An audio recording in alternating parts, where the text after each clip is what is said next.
Have you heard about that? There's this thing called tooth rot. No, I'm not kidding. This is the most fired up I've ever been about a conversation I've ever had in my life. My three favorite people in dentistry talking about the clear aligner industry. I'm so excited. You have no idea. Tired of bouncing between ClinChecks, refinements, and Invisalign bills? Serving patients is what you do best. Leave the back and forth to us. With TwoFront, you get to unwind, fully automate your Invisalign practice, and watch your patients receive the highest level of care without losing any control. From closing your patients to designing ClinChecks, managing insurance and compliance, your TwoFront team does it all. Think of it as a splash of simplicity. Use one simple platform to have full visibility of your patients in treatment. Dentists and orthodontists across 150 practices have jumped in, seeing their Invisalign production soar without adding any extra to your time. TwoFront members have seen a 350% increase in production, adding over $100,000 in profit to their bottom line. Whether you're on the court or in the office, TwoFront helps you ace your goals. See how TwoFront can transform your practice. Visit mytwofront.com/Ingrid to book your demo and dive in today. You got a crooked smile, well that don't bother me much. You double over working double time, you double tough. I'll just shine it up until the sun hit like a glare. I gotta dare, get the fuck up out the chair. Meet Dr. Clifton Cameron, founder of Carolina's Dentist and the Chief Dental Officer of Lightwave Dental, the second biggest Invisalign provider in the US, second to Heartland alone. Dr. Cameron shares their secret to Invisalign growth in this episode. He also trains dentists around the globe on how to master your Invisalign workflow. He truly redefines what exceptional patient care looks like for the modern dentist. In this episode, we explore how modern dentists save time and reduce stress by delegating tasks like ClinChecks and patient management through virtual orthodontics, which not only gives patients better and faster results, but also helps dentists work smarter and make more money. He also shares how his daily routine filled with gratitude, exercise, and mindfulness keeps him grounded so he can focus on growing and bettering his practices. Lastly, you'll hear why leadership skills and tools like EOS are game changers for scaling your business the right way. If you're ready to work smarter, make more money, lead better, and find more joy in your day, this episode is for you. Welcome back to The Happy Dentist. Today we have Dr. Clifton Cameron on our show, and I am so excited. Dr. Clifton Cameron is the founder of Carolina's Dentist, a dental group out in the Carolinas, and also co-founder of Lightwave Dental. You guys are the second biggest Invisalign provider in the country, second to Heartland alone. I'm so happy. You're also a really good friend at this point, an investor in TwoFront, and just an overall good guy. So welcome to the show. Hey, appreciate it. Always good to get those stats updated. I don't even think I knew that. So thank you. Oh yeah, Invisalign loves to tell us. I love it. Second biggest in US, probably second biggest in the world. Isn't that crazy? It's crazy if you're second to Heartland because Clifton, you were saying you have between 100 and 200 offices? Yeah, actually 92 offices in Virginia, North Carolina, and South Carolina. Yeah. You're like 1/15 the size of Heartland, but you're still second. What I'm saying is you're probably doing a lot more than Heartland is per office. Exactly. Just a little bit about that Lightwave group. So founded in Virginia and North Carolina, and then me and a guy named Justin Jory brought our two businesses together back in 2018. And then again, been on this Align journey, faculty for over a decade now with my Align peeps, which has been a really awesome journey just to stay really up to date on the latest and greatest when it comes to digital workflow, technology integration, all of the above. And then back in 2021, a buddy of mine that we went to dental school together, a guy named Jason Gladwell, we brought in Gladwell Ortho as well. And so that really founded our GP Ortho kind of merge inside one group. And then how I came across Ingrid, right? We were actually at the ADSO. I was sitting in the lobby of the Ritz and someone introduced me to this girl, Ingrid. And I'm like, she's telling me about the business model. And I'm like, wait, you're doing what I'm, wait, whoa, hold on. Did you steal my idea or that's still your idea, right? And here we are. So it was awesome. And it's the coolest thing ever. It's been so fun. So, Clifton, I could obviously ask you 1,001 questions here because this is such a hot topic. We are now living 10 years post Smile Direct Club, right? Death of Smile Direct Club earlier this year. Everyone kind of knows. clear aligners in the mail don't work. And I think because of that, there's a lot of aversion to virtual orthodontics. So I'm curious, how do you think about this and how do you talk about this to any dentists that are curious about virtual orthodontists? How do you explain to them how this is very different than mail order aligners? One of the things I love about the Align leadership is just, right, really making sure that we're keeping this in the dentist hands, the GP, the orthodontist hands. And we've all seen the YouTube videos and the horror stories and all the types of things that have kind of gone on with that type of model, that direct to consumer model. That said, we as clinicians have to level up our game and step into this consumerism mindset. We can't just continue to be resistant and think that our patients are just going to show up every 2, 3, 4 weeks and use their PTO and show up and like, oh, you have to do it my way. No, we've got to transform. And so what I found is in the partnership with my buddy Jason is that I would always consider myself small fry with Invisalign. He was big fry and been able to bring our GP and ortho models together. But it was always when I was on the road, either teaching in the US, Canada, or the UK, I would develop a little following of GPs. Again, I'm a GP myself, and I would sell this great vision of 10, 20, 30 cases a month and 2x, 3x your income. And that would happen. But then that risk reward would start to kind of weigh in there, because then I started getting the text messages of, man, I'm sitting here doing ClinChecks while I'm watching my son in the backyard throw baseball or football with my wife or my other kids. And they felt this pressure of showing up and having to deal with these patient experiences that were there. And so that's really where Jason and I came together and said, hey, there's got to be a better way to do this. What if we almost employed almost like a radiology model, to where the orthodontist became the expert behind the screen? And you have to make sure as a GP that your egos don't get in the way. And that's one thing I think I can say, maybe the one thing I've been okay at is saying, look, I didn't go to residency for 2 or 3 years to do this. Sure, I've done over 1,000 cases personally, but guess what I found when Jason and his orthodontist started doing our GP ClinChecks? More satisfied, the overall reward was better. But guess what?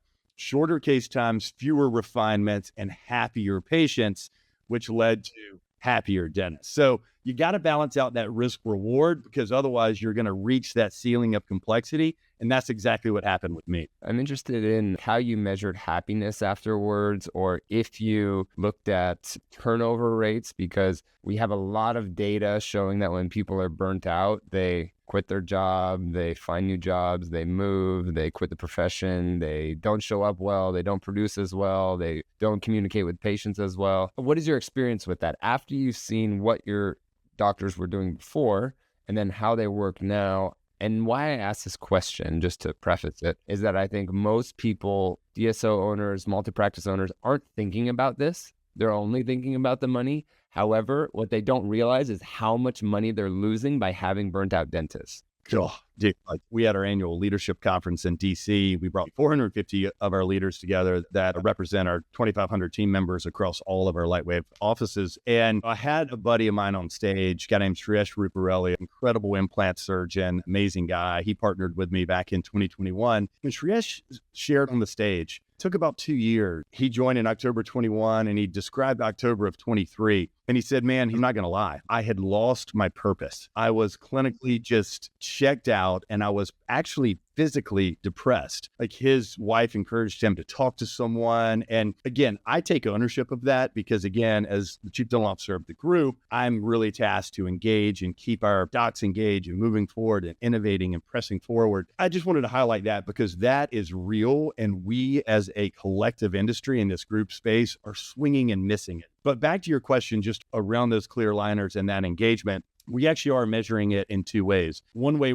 we were measuring it is, of course, in the patient outcomes. And Align was giving us that data and saying, hey, you guys are doing this, Clifton, with you as the GP, but you might not be as profitable or as patient experience focused as you think because your refinement percentage is X, right? We brought in Jason, and then all of a sudden we started to see, okay, case times down, refinements down with the GP experts. Then all of a sudden, this new realm of subspecialty of our GP GPs started to really flow in. So now I'm going to use my buddy Nolan Boda as an example, right? He was doing 10, 15, 20 cases a month as a GP doing his own ClinChecks. Well, now his office is doing 30, 40, 50 cases a month while he's next door in extra space starting to develop an IV sedation program or pterygoids or going crazy, right? So it's created this space or this vacuum that he's allowed to step into as a GP to then say, hey, I've got great GP associates that are continue to do the bread and butter dentistry. They're going to ultimately take some of that burden off of me. Jason in this aligner program, that's taking that burden off of that. And overall, he wins and the practice wins. So that's how we're actually measuring it, is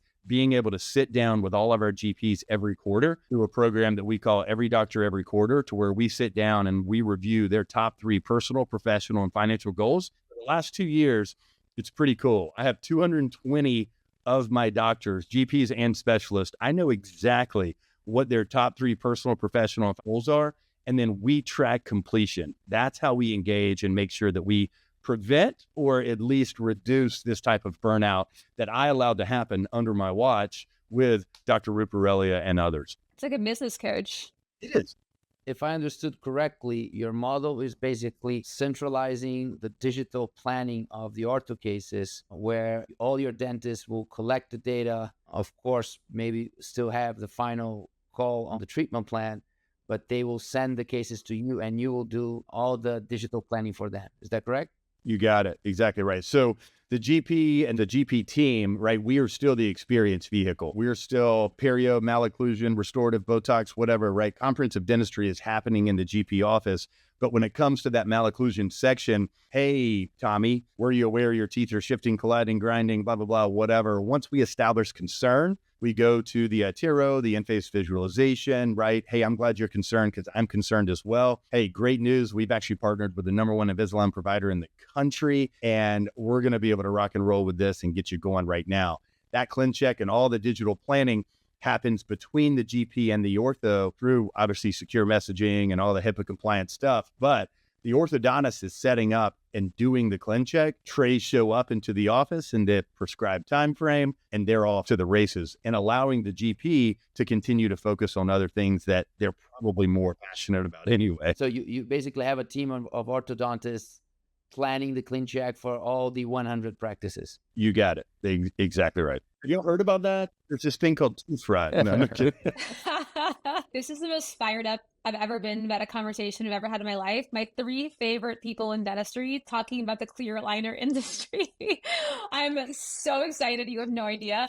Clifton, I have like a bunch of questions for you. I'm just going to start with the first one. Okay. What is the biggest mistake that you see dentists make when they're doing Invisalign themselves? Ooh. I think probably the biggest mistake, and again, Kyle and Christian, you can certainly relate to this. All dentists assume that Invisalign is basically like a can of Coke, right? Doesn't matter if you grab it in Madrid, where Christian's hanging out, or you grab it in Pinehurst, North Carolina, where I'm hanging out. Coke is consistent. Well, it's actually not consistent, right? Because end user techs that are sitting in Costa Rica, or we actually have our own dedicated tech, right, as part of this program. So I think sometimes docs just get that ClinCheck back and are like, click, accept, and then everything is going to work out just fine. I'm really proud of myself on being a self-starter. I'm a CE junkie. I've loved working with Kyle and Christian over the years just to ultimately make myself better, create an even better version of myself every single day, every week. So I've had to dive into the education tab, the webinars. Just because I'm faculty doesn't mean I know everything. I think the biggest mistake is kind of coming in guns a-blazing without an appropriate mentor or maybe even education.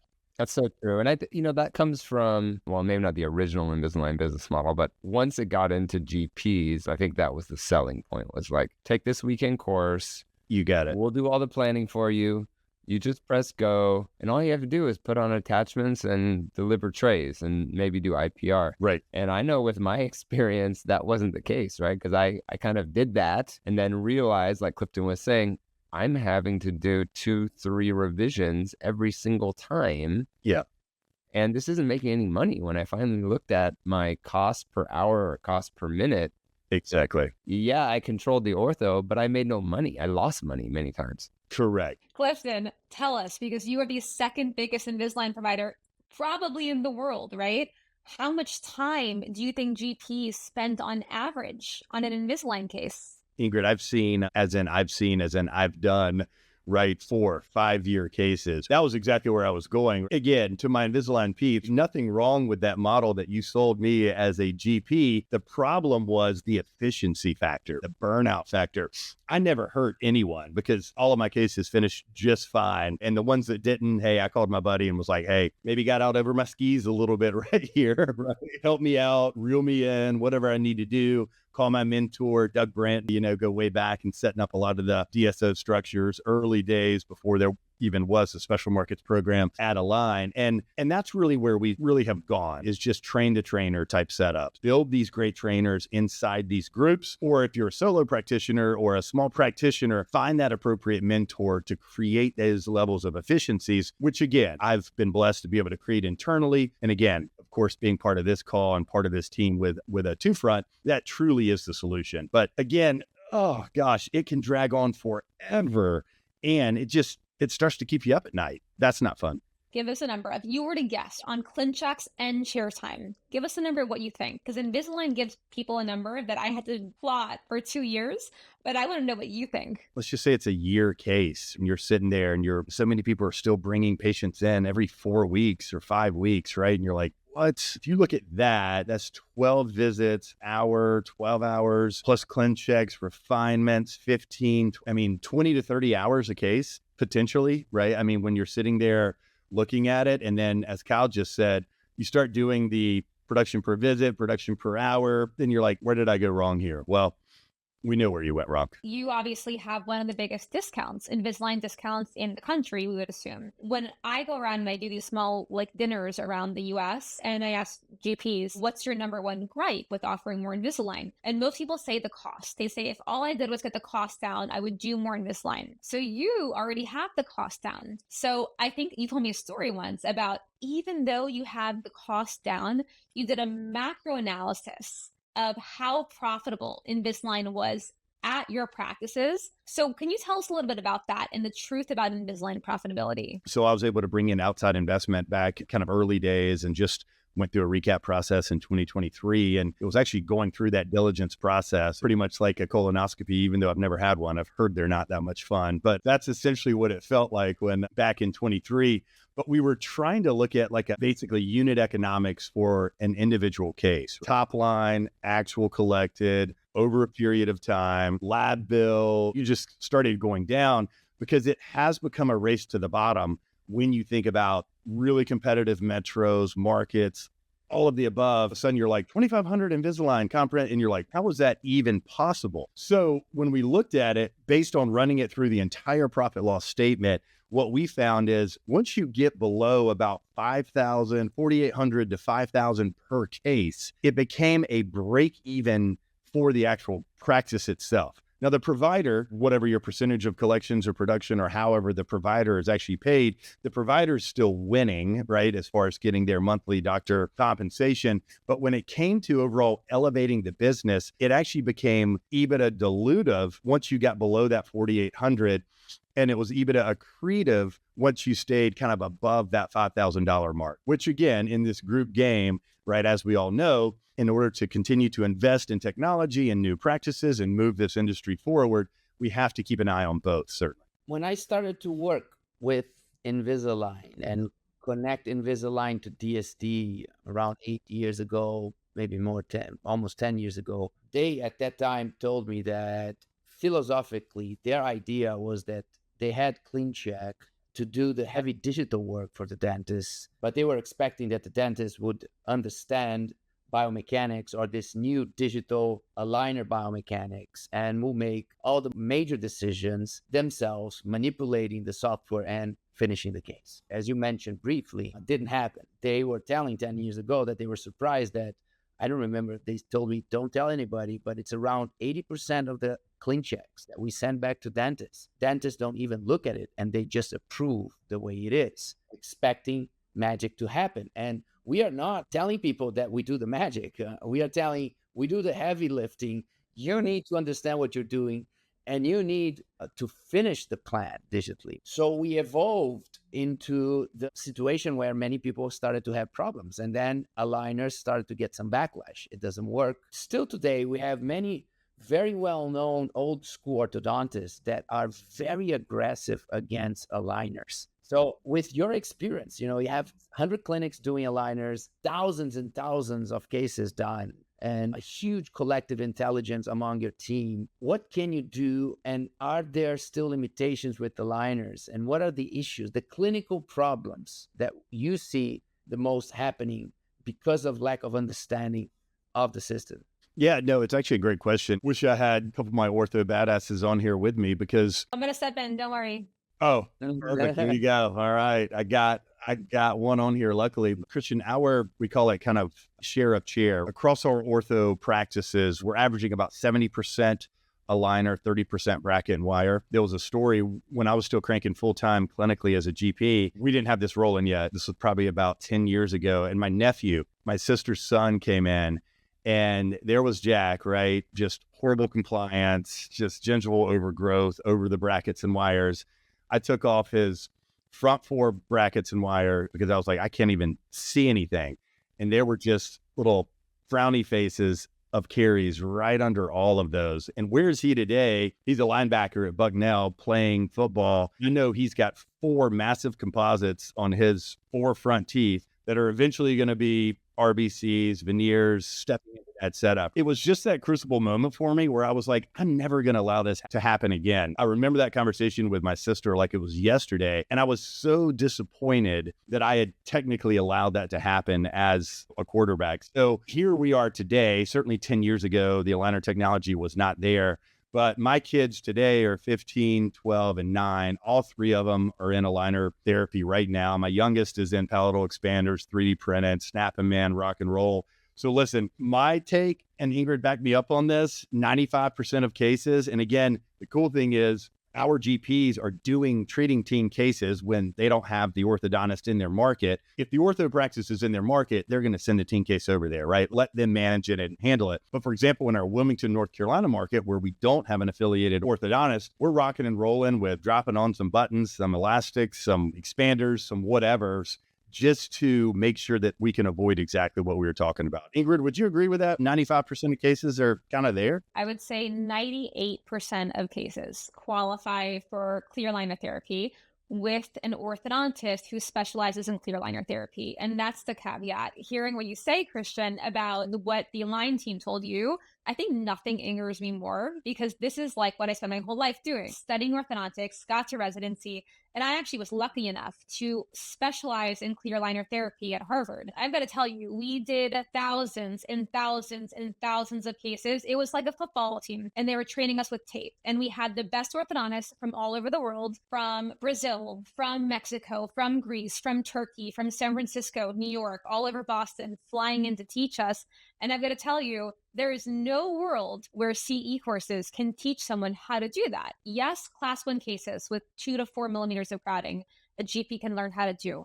But the problem is that orthodontics truly is an art. It really is an art. No 2 overjets are treated the same way because every action has an equal and opposite reaction. It kills me because dentists are studious. Like, we love to learn. And so someone says CE course, take the CE course. We're going to pay $10,000. We're going to do everything we can to be the best dentist we can. The worst side of that, I'll tell you a story about a 2-friend partner, is Dr. Baycliffe. He is like this legendary dentist who I adore, who has taken so many molars courses for the past 20 years. And still his patients are in years of treatment. He's like, I don't know why. I don't know why.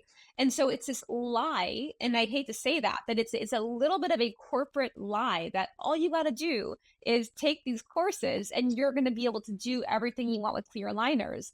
And the problem is diagnosis. It's really challenging to understand who is a case that you can treat and who is someone that you need an orthodontist for. So I'll get off my soapbox now. I think I've had this experience too, both being an Invisalign patient. So this is my second time having Invisalign. I had Invisalign 20 years ago and I'm having it again now. And also having my kid who is started Invisalign at 4 and seeing how me managing my son's case, I'm not treating him. I'm just the dentist at home, making sure he wears his trays. Yep. Both me and my son have never not tracked. So that's a combined 5 years of treatment every single time we track. No questions asked, because we actually wear the aligners. Right. And I think this is one thing that we haven't talked about yet, which is patients have to wear them. And they can't just wear them at night. They can't just wear them when they're not speaking in front of people. They can't just wear them like this. Like, they have to wear them. But for my case, I had orthodontic surgery. We did a palatal expansion. In 2 years, I've tracked every single time because I wear them. I think that's something that people don't talk about. Same thing with me, right? I'm watching my 3 kids go through it right now. Not gonna lie, my oldest, not the most compliant boy. My daughter, she's phenomenal on it. And then my youngest has watched how many times my wife and I have yelled at my oldest. So he's super compliant also, right? From that perspective. Even my oldest, in that kind of 12, 13, 14, 15-year-old range, he's actually tracked really well also, even though he's not quite as compliant as I actually thought it was. But he just stepped into high school, and for me to threaten occasionally, be like, dude, come on. If you're not going to rock them 20, 22 hours a day, I'm going to throw you in brackets and wires.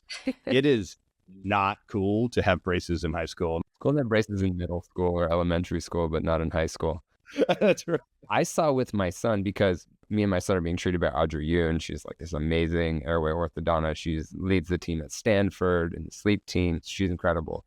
But when she told me, no, after palatal expansion, I need more control, I think we should put him in aligners. I was like, he's 4. No, there's no way this is going to work. He's going to lose the trays, this and that.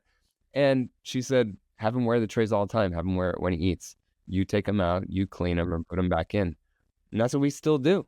Yeah. And he has no cavities. He's tracked every single time. With mixed dentition, you do have to come in and take new scans every once in a while because teeth fall out and they don't work. And you really have to have attachments on every tooth because the crown height is so short. But it's been incredible what we've been able to do with him. Yep. The biggest myth on clear aligners that people don't know is that kids are better patients than adults. So true. You tell a kid to do something, they're going to do it. Especially when you catch them early, that's just all they know. Like, my son hates not having his aligners right now, where we had to rescan because he lost some teeth. He's not wearing aligners right now, and he hates it. He's like, can I have my trays back? Can I have my trays back? I'm like, they're coming next week. And so that is what he knows. That is what he's comfortable with. He doesn't remember not wearing aligners. I love it. It's so awesome. What are the things that nobody tells you about the real cost of doing Invisalign yourself? Meaning not with an ortho, financially, emotionally, outside of the office. I mean, one of the reasons, I still do some of the retail certification courses for Align on the GP side, establish that belief and say, hey, come on, you've got this. Sometimes I'll ask for the reports and say, hey, out of this series of courses, who's crushing it, who's not? And we all know that post a retail course, the average GP goes out there and essentially does 2 cases a year. That's really unfortunate. So there is just that almost accidental education that we get in dental school that we have to retrain or untrain and then re-educate to get over. And I think first and foremost, it starts just in the dental education side of the house, which is the only thing they taught me in dental school was how to write my name, circle some teeth, and rip a piece of paper off and give it to the patient to go see the orthodontist down the street. That's essentially GP orthodontic education in America. And until that changes, I know a lot of the education peeps at Align are working really hard. Again, they're only an hour up the road from me in Raleigh at the North American headquarters. And they're making a ton of inroads there, but we still have a really long way to go to get over that barrier-based mindset. So for me, first and foremost, that's number one, because that takes about 90% of those that I train or any of us on this call train. And then of those unicorns, the unicorns that get into that 5, 10, 20 cases a month, and all of a sudden they see the true value. I touched on it a little bit, the time, effort, and energy to be able to then say, okay, now I'm taking my dental practice home, or I'm extending, like, okay, sure, I'm 7 to 7, but now I'm here till 9 or whatever, right? Then it becomes the time management piece of it that I think, honestly, I was completely blind to the overall taxing of that. I'm an entrepreneur at heart. I don't mind working 50, 60, 100 hours a week from that perspective. But a lot of people went to dental school to not do exactly what I was doing, right? They didn't want to be on call. They didn't want to be like my brother and sister who were physicians and sleeping in the hospitals and doing all that crazy stuff. So those would be, I think, the 2 that are there. And then the third one, which you and I jokingly talked about this weekend, I had to do some filler content. We had one of our features at our annual leadership event is we actually do a TED Talk style event. We call them launch talks. It's actually where we take a team member, we give them 6 months of professional coaching and speaking development so they feel comfortable getting in front of a 500-person audience. They absolutely crushed it. But one of them had a medical emergency and couldn't actually come in. And so I had to come up with filler content as the MC. So I went down the mean tweets thread, and actually I brought up doctors on stage and actually read 1-star reviews, and damn if it was not powerful, right? Because there's always that fear as the dentist, especially as the GP, oh shit, I'm leaning into something that could get me burned in the community eye, right? With a freaking 1-star review. I'm not gonna lie, that thread that I pulled on was kind of what Kyle had talked about earlier, right? Like, I mean, it's real, right? I think we forget that we're humans as GPs, right? And as dentists, and to be able to like actually go to bed at night and wake up and have that fulfillment versus having that just trail of, oh shit, what have I done? So for me, it's right, that accidental education for dental school. If you do get there, it's that overwhelm, keeping you from what you actually want to be doing, especially on that personal side. And then number 3, that fear of just screwing up and then getting roasted or skewered in that kind of public opinion. It relates so much back to in the implant world too, because we're talking about something that is traditionally owned by specialists, traditionally only specialists are trained for. And it really spoke to me because I spent a lot of time in the implant world, my first maybe 10 years of practice, research and speaking. I like when you said people come out of a course and they do 1 or 2 a year. Yeah. And then they get annoyed that it didn't work out right or they didn't make money on it. And I see the same thing with implant dentistry. I mean, you could really say the same thing with almost anything. Correct. It's like if you do 1 or 2 veneer cases a year, you're never going to be efficient at it. You're never going to get good at it. And that's the hard thing that I see is when most of the time, and I'm a GP that was trained in a specialty from another country, but most of the time when you are a GP and you're doing a specialty type procedure, unless you do it consistently, it's very hard to get good at it. Correct. Many times you lose money, you have more complications. And so then that forces GPs to say, well, maybe I shouldn't do that. It's a complicated topic. And Christian talks about this too.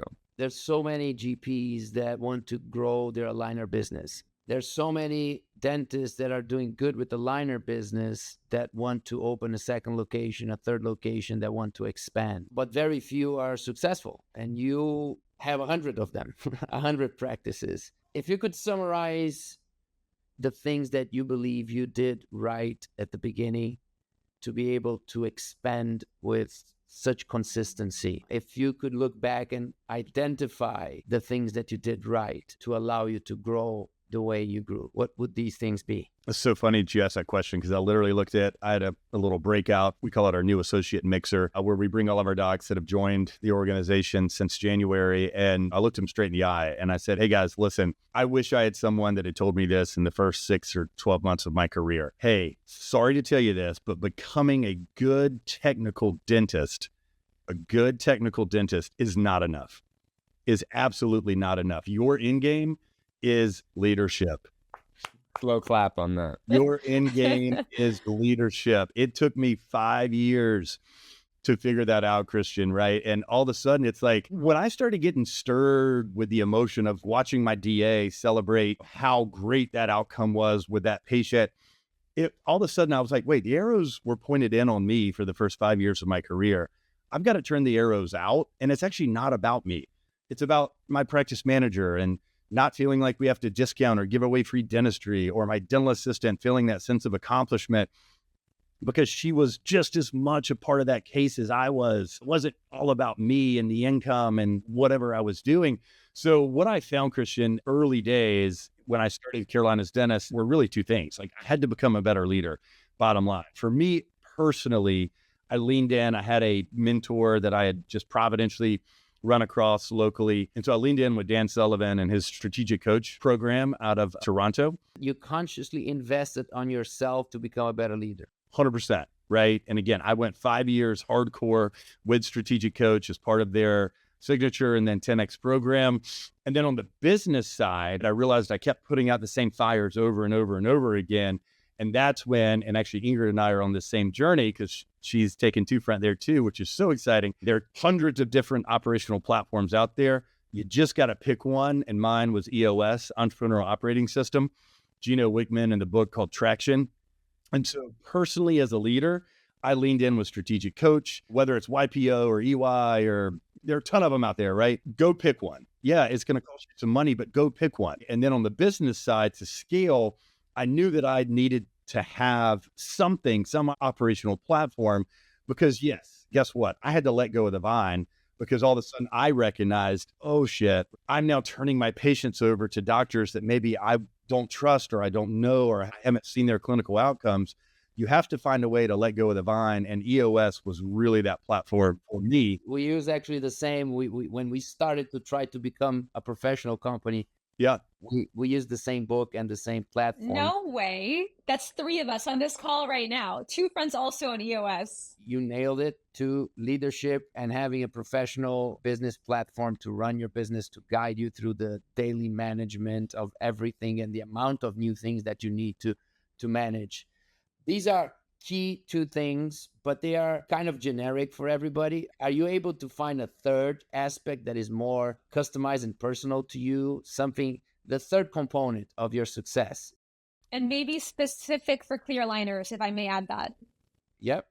Oh gosh, now you're really diving deep. So I can say, well, the third component for me, Choosing the best aligner in the market will not accept only that answer, right? Listen, I know your formula. It's your formula. You want to share the formula. you're going to have to lead the witness here, but hold on. Before you lead me on that, I will say though, like as part of that, right? Like just from clinical care to starting a business, to scaling a business, to I had my focus in the wrong area. To me, it actually came down to a daily routine. This sounds maybe even a little bit more generic, but establishing a daily routine, right? Like I am 100% a morning person, always up early. I'm in bed at freaking 9 p.m. I'm not like going out late. But for me, it might be 15 minutes if I only have time, maybe an hour and 20 minutes if I've got 2 hours. But for me, it's prayer, meditation, exercise, and diet. And inside that daily routine and morning, it's where I recenter. It's where gratitude kind of flows in. The fulfillment's there. I flush the bad from yesterday, right? I learn from those failures. I lean into the mistakes. I lay out my top 3. And then I go out and I just share as part of my unique ability, day to day and interactions or whatever, right? I want to bring that energy and I want to bring that kind of that faith or hope that many times we see when we cross, lives or daily lives with people, that they're not there, right? And so if I didn't have that routine, that those just habits that are ingrained in my DNA, I think I would not be nearly the human that I am right now. Sounds generic, but it's not. That is the key for success: routine, discipline, repeating, and gratitude. I love that as well. What is next? What do you still want to improve in your business? What is the thing that bothers you the most, that you're like, damn it, we need to improve this? Yeah, actually just coming off an investor call literally about 10 minutes ago. Not going to lie, we had been so focused just on doctor development and every doctor every quarter. And really 2 things we've done really well at Lightwave, I would say, is that out of our 250 doctors, 120 of those doctors are equity owners with me. We have a truly dentist-owned and dentist-led culture as part of our dental leadership organization. And so I always say, hey, as part of the DLO, the first and most important tenet is we are truly dentist-owned, dentist-led, not some bullshit phantom equity, blah, blah, blah, whatever, right? That I went through in the first 4 years of my career with another group, but true wealth creation vehicle. Number 2 is intentional mentorship for our doctors. And that's for GP, specialists, all of the above. Not going to lie, we've kind of missed on the overall hygiene efficiency side of it right now. And almost a little bit of kind of table stakes. And to me, that's where our partnership with Pearl AI and the co-diagnostics and the second opinion, being able to really elevate our hygienists as providers, as co-diagnosers, and being able to take a little bit of that rub out. Right now, we're kind of fighting this old guard versus new guard. We've got these COVID hygienists that are coming out and people are saying, oh, they don't care as much as they did prior to, and the hourly wages are up and everybody's pissed off about it. No, that's all bullshit, right? It's truly leaning in, just like I did with my doctors over the past 4 years. We have to lean in with our hygienist development. And I think we're only going to see our game elevate even more, which is getting our patients the optimal oral health that you and I all know that they need. What you're saying about your daily routine, it's kind of like I'm like my coach and mentor to my 4 younger sisters, and they're like looking for love and like happiness. And I tell them like love is an act and finding peace and happiness is an act. Like love is an action and finding peace and happiness is an action. And that's kind of what you're saying. The action to find that stability is your routine. It's like Christian said, it's your discipline. And so I do think a lot of people just kind of hope that things are going to happen to them and they're going to feel a certain way. But if you can be action oriented, and that's exactly what you're saying, and take those daily, simple but not easy actions, that's how I think people can find that growth and stability that they're looking for. Dr. Shreyas Ruparelia, he's an amazing KOL with, again, implants and surgery all over the world, right? And he actually did one of our TED Talks and just hit me like a 2x4 up against my head, right? He said, never has life been objectively so good, just with the technology and the medical advancements and where everything is and transportation and whatever. I mean, it's never been as good as it is right now, but subjectively, it's never been so bad. And it's all in the way that we as humans essentially gain and figure out what's truly there for us, right? And what is our actual end goal or our fulfillment? And I wrote this quote down, right? And the name of his talk was actually, the result is never yours to give, because we always think that, if we can just get here, then I'll be happy. Or if I can just get to 10 cases per month, well, then I'll be good enough or whatever. And it happened to me when Justin and I first brought our businesses together, right? I was like, I'm working so hard and this and Carolina's Dentist, and the vision will be realized when this happens and this money goes into my bank account. Nothing happened. In fact, I actually got a little depressed, to be honest with you, right? It wasn't until 2021 at our first Lightwave Launch Leadership Conference where I rolled out and kind of advanced the dental leadership organization movement.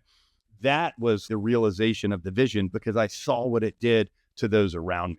The result is never yours to give, right? It's that path, it's that journey that you better figure out a way to enjoy, because I can promise you the result, no one's going to be there clapping for you or waiting for you to finish to come across the actual finish line. Did you all read Shoe Dog by Phil Knight? Yes. Great read. Founder of Nike. At the very end, what he says is his crazy long journey. And at the end, he's like, and then the money hit my bank account. And then fast forward 40 years and nothing changed. I'm still going to the same movie theater with my wife. The difference is that Bill Gates is there, but nothing's changed. So I love that you bring that up, Clifton. Exactly. I actually have a buddy who's on the PGA Tour, a guy named Kevin Stroman. He and I went to undergrad at Duke together. I used to caddy for Kevin when he was on like the mini tours and the Hooters tours and living out of his car. And Kevin's a top 100 golfer in the world at this point, but he shares that same story, right? He had worked so hard to win a PGA Tour event. He finally did down in Florida. And he won the Valspar Open, right? Kind of a smaller tournament. And he was just expecting all this setup and the passing of the check and the trophy. And he said while he was being interviewed by CBS, he heard noises behind him. And after they finished the interview, they were already dismantling the stands behind him, right? No one was there. They were moving on to the next week, the next tournament, the next victor. And he had this overwhelming sense of like, oh shit, I have had my priorities and my happiness totally in the wrong spot. And I think that really applies to us as dentists and as clinicians. If we wrap all of our happiness into our singular ability with our two hands or our whatever, or it's not there, right? Which again is such a big part of what Kyle's talking about that can lead to that burnout, that this, that, whatever that is, right? We have to take this more holistic approach and really lean in on what truly is making us tick. This idea of hedonistic adaptation is something that I teach in all of my courses. We've all been told money won't buy you happiness, success won't buy you happiness. There's fulfillment in the journey. There's fulfillment in little parts. I think all of us agree when we see it, since we're talking about ortho, we see a case where people are crowded and they can't clean, and then we open them up, they're breathing better, they're biting better, they look better. There's something so powerful about that in the feeling of accomplishment. But I've told this story many times to people on my courses, but when I started putting a lot of effort into my tech startup and I started going down my days on clinical, I was making a lot less money and I was happier. So I was happier making less money. Yep. And people don't realize that, Right there with you. Yeah. So true. As the number 2 Invisalign provider in the world, and honestly, like the number 1, because they're Heartland, like they're a DSO and they're not actually an Invisalign provider. Like you are actually monitoring quality. I think we do a disservice to our audience by not asking you 2 questions. 1, how many patients on average a day do you think can actually benefit from Invisalign for their oral health and not for cosmetic reasons alone? 3 out of 4. Yeah, 75%, especially in the GP realm. The way I teach it internally, especially for our new docs, right? Like, hey, get your first 10, 20, 30 cases rocking and rolling in this adult 18 plus patient population. And hey, the stats show that 75% of our adult patients have some sort of malocclusion. And hey, the majority of them are not what Kyle was talking about, breathing, tongue space, tongue position, all that. The majority of them are just going to be those wheelhouse. Hey, if we leave this tooth here in this position, 10 years from now, we're probably going to be pulling that lower interior out based on recession or pocketing or whatever, if it hasn't already chipped or had some major issue there. So 3 out of 4. Okay, amazing. As the number 1 leader leading the virtual orthodontic movement with 2Front in the country, what's your number 1 piece of advice for dentists and with their involvement with their Invisalign treatment plan when it comes to collaborating with their orthodontist? Gotcha. So one thing that we've done, and I think we at 2Front have done a really good job of as well, is look, this isn't like you're just sending it up to the cloud and some sort of AI bot is going to sit there and start to actually move the teeth and spit it back at us, right, as the clinician in the actual practice. But we've worked really hard at Lightwave and Carolina's Dentist to build the relationship with the Gladwell orthodontist. I mean, we are constantly hosting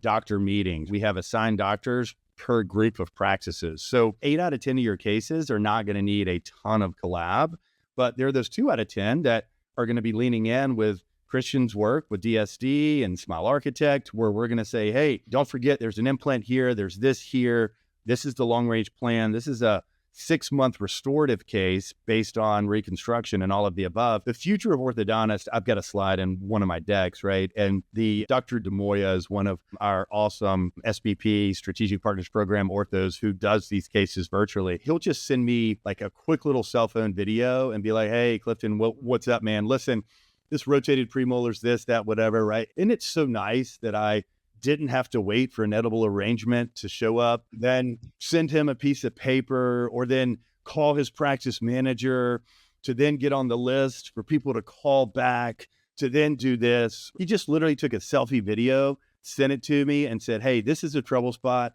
Watch it. Here's what I would suggest. Go do it. And I'm like, great. Who wins? He wins, I win. And most importantly, the patient wins because we're efficient. It's such a novel concept. This is something Christian talks about with the 7 steps towards the future of modern dentistry, which is asynchronous collaboration with your specialists. And you are leading the movement of that in the US.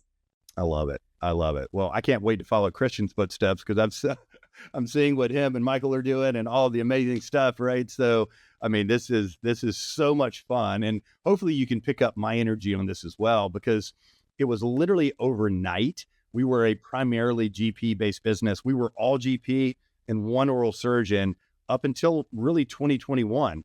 And then overnight, Lightwave is now 60% GP, 40% specialty.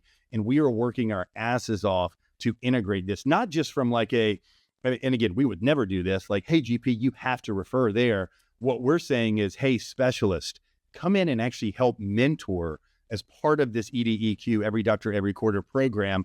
And we're just seeing the early signs of it. And we're watching this asynchronous, right? I mean, it is literally happening and patient outcomes are improving every day. And if there's any GPs that are listening that are in the Carolinas region, Clifton is the best leader and mentor you're ever going to have. So reach out. Clifton, thank you for coming on. Where can people reach you? Listen, feel free to reach out. My email is very simple, Clifton, Clifton, at lightwavedental.com. Please drop me a note. Always excited to respond, be a mentor, be a coach, however I can be. Again, we're blessed to be in such an amazing industry and how quickly it's changing, hey, we all need coaches and we all need to share our best practices more than ever. Thank you so much for coming on, and I will talk to you soon. Bye, guys. It was very good. Yeah, that was fun. Thank you. Appreciate it, guys. Get the f up out the chair. Whoa.